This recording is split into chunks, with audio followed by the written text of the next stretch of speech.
Hello everybody and welcome back to Super Rugby on Forever Sports as we look at a Vodacom Super Rugby Unlocked team of the season or team of the tournament, if you'd like to put it that way. Basically just looking at some of the best performers over the last 6 weeks of the tournament. Bulls obviously walking away with the title, Sharks and Stormers tied second, Cheetahs in fourth place, Lions fifth, Pumas sixth, and Greek was coming in last at seventh. But you know, it was a difficult competition.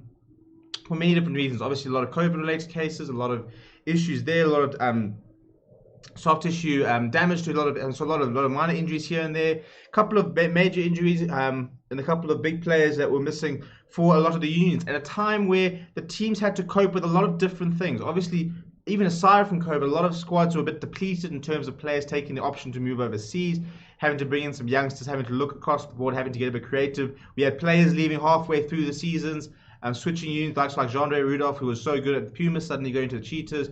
A lot of inter-team movement as well. So it was a very interesting competition and quite a difficult competition to sort of find any sort of rhythm. And look, there's a lot of things to, saying it's the COVID Cup and it has been a bit this and this and that, which is true. It has been very disrupted. It hasn't been the ideal circumstances, but if you're going to look at this like a normal tournament in a normal year where it's anything but, then I think you're just setting yourself up to be disappointed. You've got to be cognizant of the situation we find ourselves in, the world situation we find ourselves in, and it's obvious, sporting tournaments are going to be reflective of the current environment in and around the world. And, with the economic issues or the players leaving or the COVID issues within here, it's a very difficult time for lots of different people. So, I think we did just have to tape our expectations a little bit and understand that this is what sport within this current environment is like. Even players who've come back from COVID or had COVID and stuff like that, there's still going to affect them. Some players are asymptomatic, some players are very symptomatic. It's very difficult to judge exactly what's going on behind the scenes. But what we have done is try and look at some players who were sort of standouts. We looked at our past sort of team of the weeks and people who just kept popping up, people who kept playing well. And it's fairly reflective of the log, but some teams are not even getting any players in. And I think some teams where you had some teams where individuals were standing out week in, week out, whereas other teams, it was more of a team performance and sometimes the team being more consistent. Some teams struggling with consistency in terms of team selection, so some players just didn't play enough rugby to warrant being selected, and some very difficult calls. So, yeah, without any further ado, before we do look at the team, please do consider subscribing. Bottom right-hand corner there, smash a like as well. Jump in the comments and let me know what you think of the following team. So there it is. So, at face glance, you can see we've got 4 Stormers players. We've got 1, 2, 3, 4, 5 Bulls players. 3 Cheetahs players, I believe, 2 Sharks players, and a Pumas player. So let's get stuck into it. 1 through 15, and I have broken a bit of a cardinal sin as far as I'm concerned, or something that I don't like doing, but I'll have to try and justify it as we go. So front row, it's fairly self-explanatory. It is the Springbok front row, and they were immense. Stephen Kitsoff, Bongi Manambi, and Frans Malherbe were very good. And the Stormer side, which struggled at times, were very good at other times. They were constants, and I think Stephen Kitsoff in particular was very good this tournament. I think just edges out Oxenchair, who I thought had a very good tournament, very good in the loose. But I think Stephen Kitsoff just shows. When it comes to scrum time, it's so difficult to try and dislodge them, and they really did lay the platform for a lot of the good things that the Stormers did this season. Say with Bongi Manambi, he's such a good player, such a physical presence, a very dominating player, likes to get over the game line, likes to assert his authority on the match as well. And Frans Malherbe is a bit of a silent assassin, just sort of lumbers around the field and does all the hard yards, makes his tackles, very good at scrum time. Nothing flash about him, but he is a tight head prop, so you're never going to expect too much flash from the likes of them. The Locks, I've been very, very impressed with Ruan Nakia. He was won the most lineouts in the competition, was very hardworking, a very nice young lock, up and coming. I think we're looking at a potential future Springbok there. And I was also very impressed with Howard Andrews, who I think I've never been a biggest fan because I've always thought his discipline just lets him down. But he was very good this tournament. Made so many tackles across the various games. Was always on the top sort of tier of the amount of tackles he made every week. Was doing all the hard yards, and his discipline has improved a long way. So he came onto the scene with a lot of hype around him. And I think he's finally starting to sort of deserve and justify why there was this sort of big feeling that this is the next big thing. The loose trio, this is where I've broken the rule because I hate people that try and fit players in even if the position doesn't make sense. But I just looked at the competition and thought, in terms of number sevens, there were some decent performances. Now, Junior Pocamelo was very good. Henk van Beek had some good games.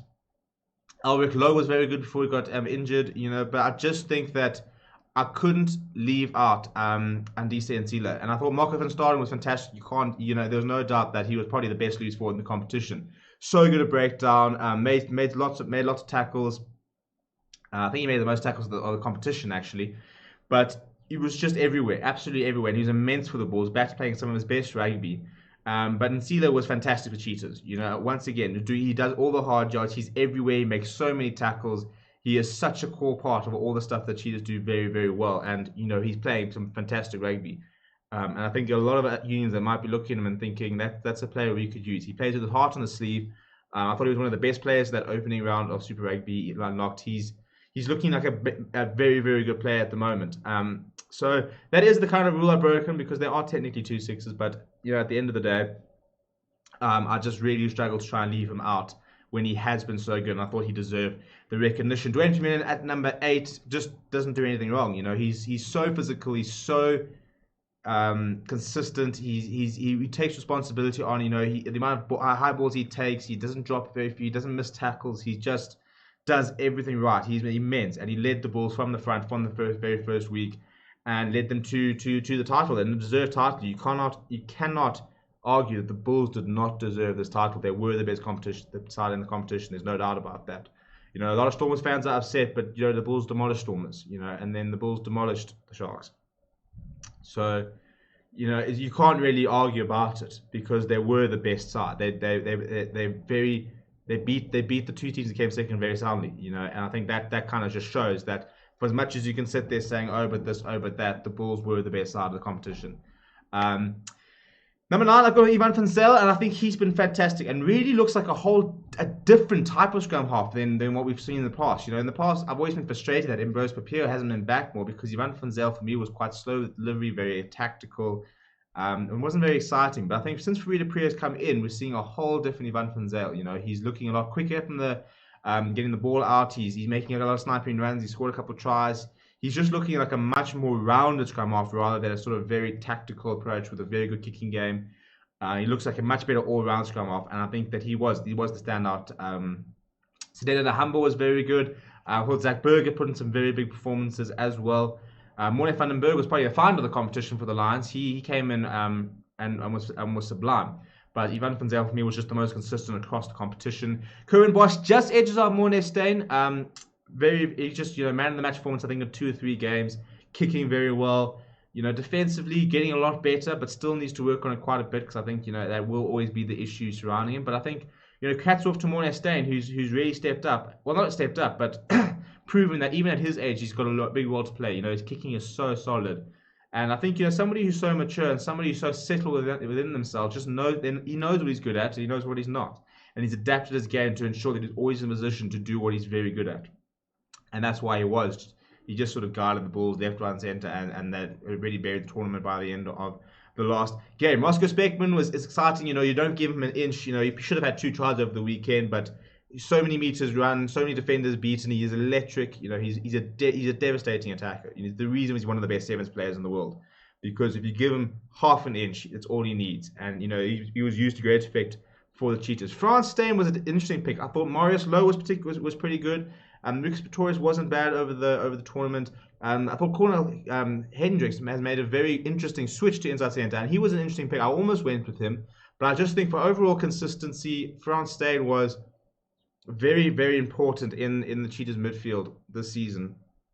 Big boot, lots of and very good on the defense. Makes lots of tackles. He's a very different player to the one we saw in the 2007 World Cup. Much bigger, probably less mobile, but just very composed, very mature, leads the side very well. And I thought that he probably edged. I thought Cornel Hendricks was probably unlucky to not be there. I thought he was very, very good. But I just thought for the role that Frans Steyn played for the Cheetahs, he gets in there. Stedman Gans was another difficult pick, because for me it was between him and Wandisile Similane.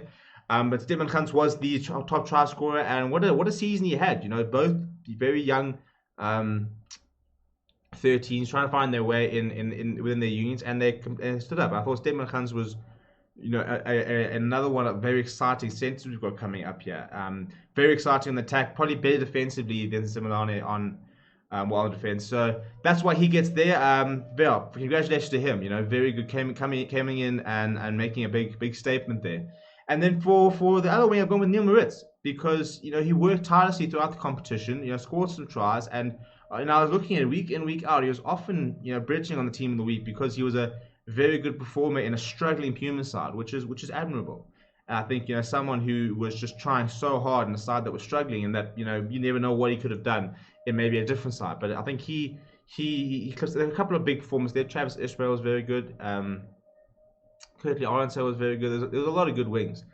But I thought Neil Moritz was just he always sort of, whenever you watch the Pumas, was always doing some very good things. And then Warwick Land, borderline possibly the standout player of the tournament. He's back to playing some of his best rugby. I tell you what, if there's any concerns about how we sort of replace that Vililu role, lay it into bed because Warwick Land is looking fantastic at the moment. I think leads the amount of offloads, leads the amount of defenders beaten. So good in the attack. His boots getting there. He's just playing with so much confidence at the moment. And the worst thing you can possibly do right now when you play the Stormers is to kick a ball deep and not chase very particularly well and leave a couple of gaps because he will exploit them. And I think he's been very good next to Damien Willemse as a sort of second pivot sometimes in just providing a whole different dimension to the Stormers. So yeah, I was very, very impressed with him and very chuffed that he is playing some very good rugby because we need, there was so much talk about him and everybody said this is the next Springbok fullback. And sometimes, I think maybe his career stagnated a bit. Looked quite good at the Bulls, but just sort of took a while for him to really get going. And I think now at the Stormers he's looking immense and very good play overall. So that is my team of the season. Let me know what you think in the comments below. Obviously, everyone will have a couple of difference. It was difficult to pick because there were a couple of very good performers in the various positions. Likes of JD Schickerlin was pretty good for the Bulls. As I said, Alrich Lowe was very good. No Lions players. I thought Similane was very good, but I think the Lions problem was there's a lot of changes, so it was very difficult. But Marvin Orie was probably someone that was quite unlucky not to get in. He was very good for the Lions. Carly Sari's playing some very nice rugby. So yeah, and for the Greek quiz, Zach Berger continues to try and do something almost on his own at times. James Verity had some very good moments. Hasn't played the last couple of weeks. So yeah, there's a couple of players who are unlucky to get in there. So let me know who else you would have picked. Maybe if you had to add a bench, what would you look at? Any changes you would make, let me know in the comments below. Curry Cup this week, so lots of cool content coming up. Make sure you keep it all locked on Forever Sports. Subscribe at the bottom, turn your notifications on so that you never miss a moment. And I will chat to you very, very soon.